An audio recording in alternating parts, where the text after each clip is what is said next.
remember the way she smiled. Not the woman in front of you, the first one. Not your mother, not exactly, but something earlier than her. A figure that moved through the hallway of your dreams with no face, no voice, but with that same smile.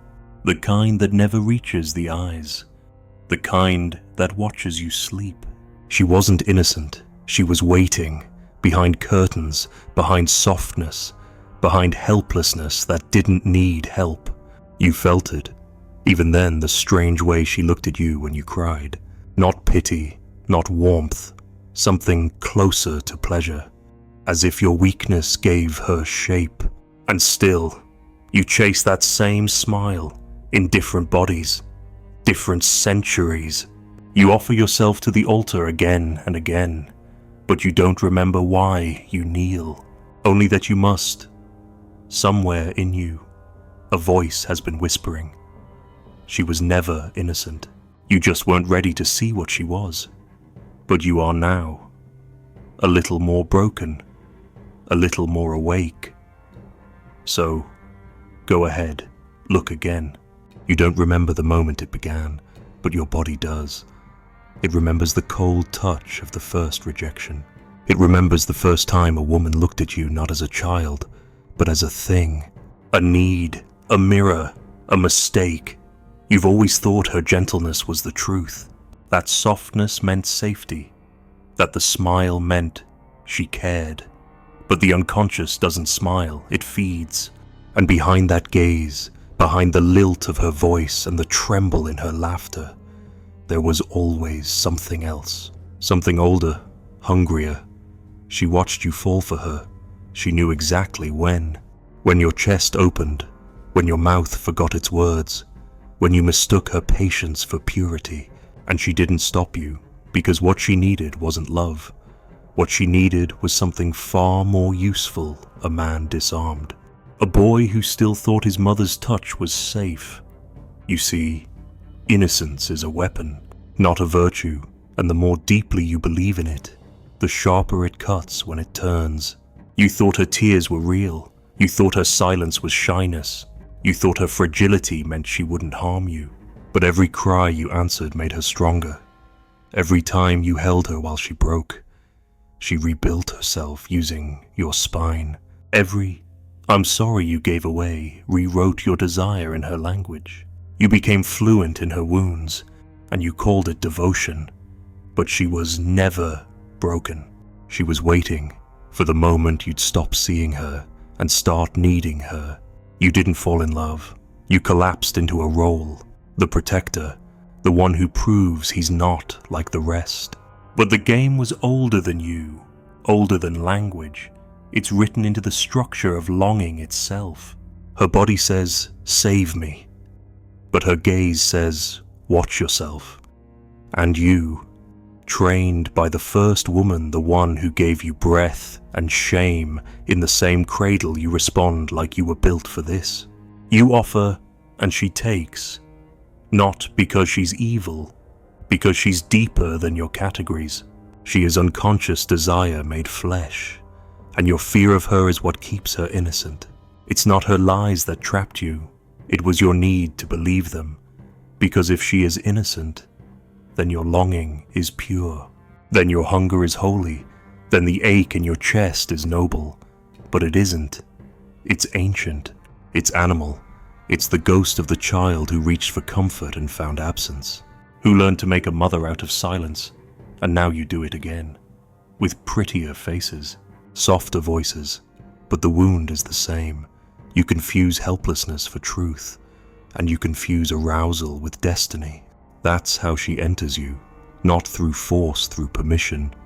You let her in, you open the gate, you hand her the key, and when she becomes everything you can't live without, she disappears. And you, again, are left with your own reflection, naked, rejected, reaching. That's the truth. You never wanted to see her innocence was your illusion. You created it to forgive your need, to hide your guilt, to justify your collapse. Because if she was pure, then you were the victim. But you weren't. You were complicit, You knew the smile didn't match the eyes. You felt the threat wrapped in sugar. You saw the moment she shifted from listening to calculating, and you said nothing. Because desire is louder than doubt, and you needed her to be something she never was. So you wouldn't have to remember who the first woman was, and what she did, and what she didn't do. This isn't about her. It's about your dream of her. The one you built to escape the scream you still carry from childhood. The one that says she saw you crying and she turned away. She knew and she stayed silent. She held you and vanished. And now, every time you meet a woman who resembles that silence, you call it fate. You call it chemistry, but it's not. It's repetition. The mind finds what it can't complete and calls it love. You don't want a partner. You want a witness to your unfinished mourning. You want the moment to play out again with a different ending, but it never will. Because the wound is the reason you chase, and healing would mean giving up the pursuit, would mean letting her fall, letting her manipulate, letting her walk away and doing nothing. Can you do that? Can you love a woman without needing her to prove you are lovable? Can you see her cruelty without collapsing? Can you survive the moment she withholds and not beg? That is the real threshold, not the moment she kisses you, the moment she tests you. And you, for once, don't flinch. That's when the illusion dies. And with it, your childhood, your excuses, your myth of her. That's what Freud meant when he said the unconscious is structured like a language. Every gesture, every word, every moan a repetition of an older script. One you never wrote, but one you keep performing over and over until the role becomes your name and the mask becomes your face. But tonight, you feel it slip just a little, like a dream losing its edges.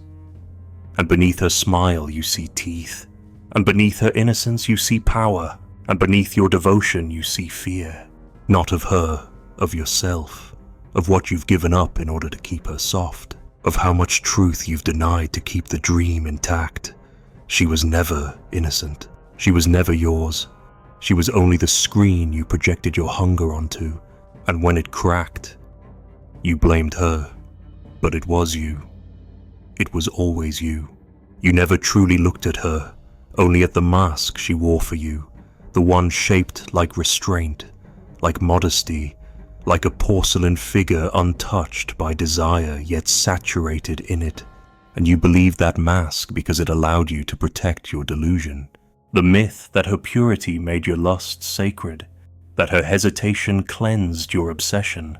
But beneath that calm, beneath the lowered gaze and the well-timed innocence, was the devourer not a woman, but a force, ancient and unashamed, who doesn't need to raise her voice to take everything from you, who only needs to wait until your need is stronger than your spine, until your guilt leads you by the hand into her mouth. Because the virgin archetype is the most cunning of predators, dressed in reverence so she may never be blamed. And you became her perfect offering, not because you were weak, but because you still carried the sacred image of your first goddess, the one you longed for but could never touch. And so every untouched woman became holy in your eyes, not because she was, but because you needed her to be.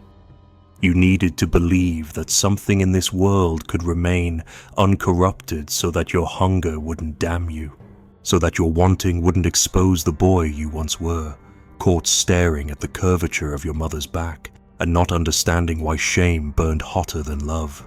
But she knew.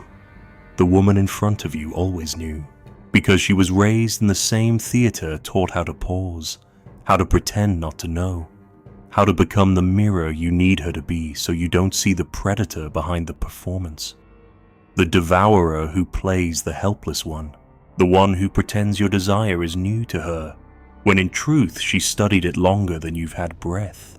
She knows the velocity of your longing before you do. She knows how to withhold just enough to keep you restless, how to tremble in your hands not because she's afraid, but because she wants you to believe she is. Because fear softens men, makes them kneel, makes them protect what should be confronted. And you never asked why she needed protection. You never asked what she gains from being untouchable, from being the virgin in your story, because to ask would be to expose her power.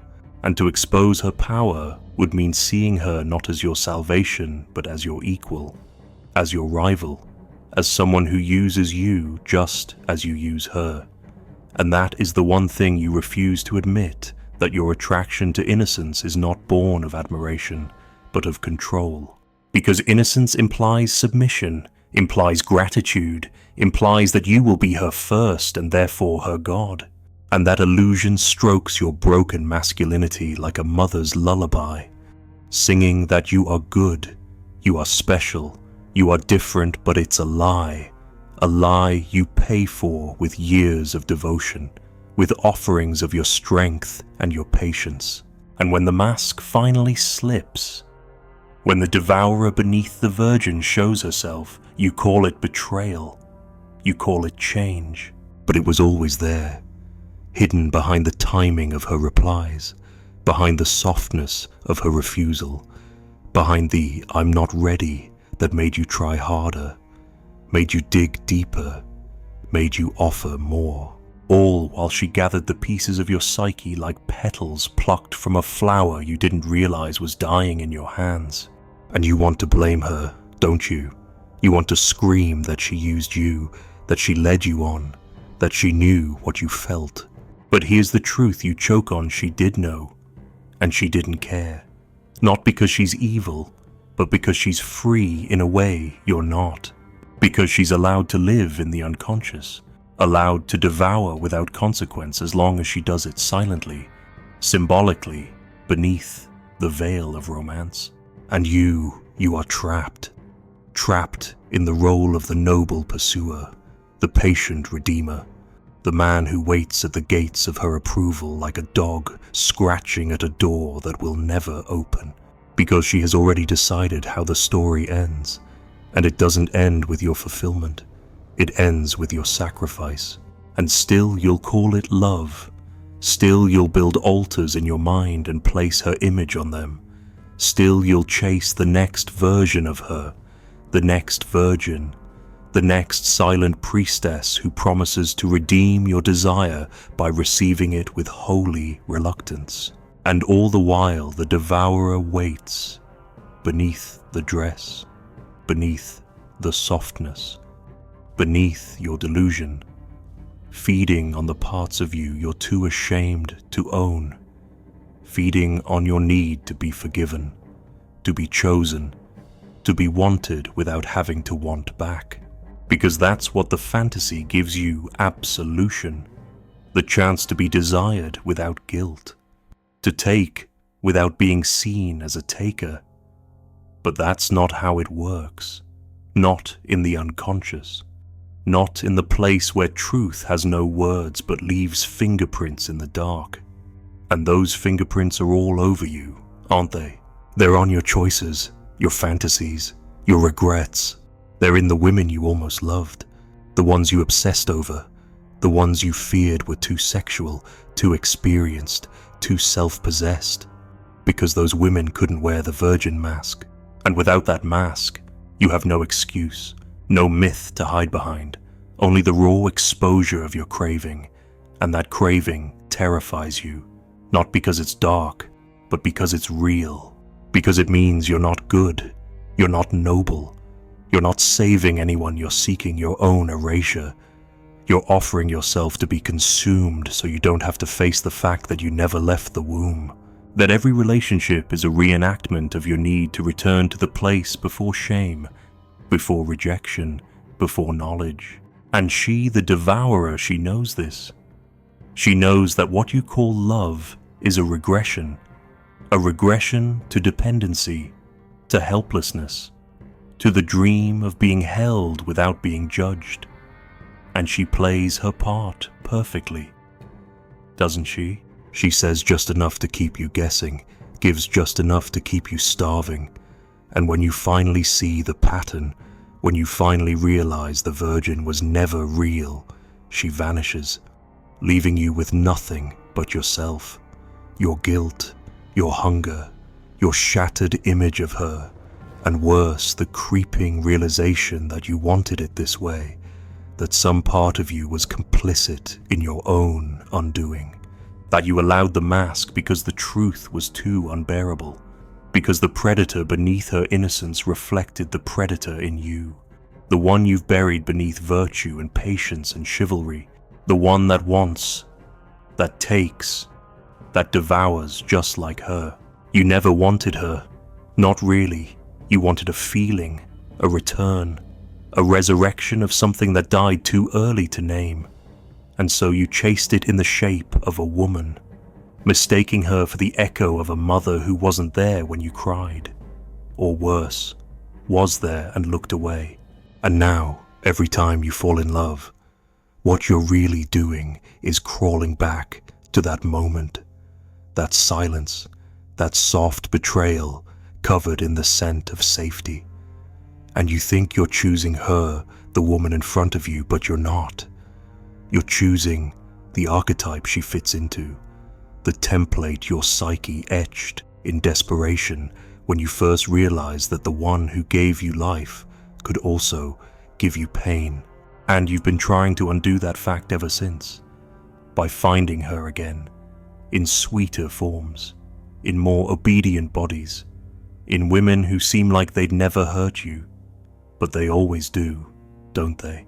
Not because they're cruel, but because you made them sacred, and sacred things must be kept at a distance, untouched, unchallenged, worshipped, and when they finally act like human beings, when they say no or get bored or stop performing the role you cast them in, the illusion collapses, and it's not just her you lose.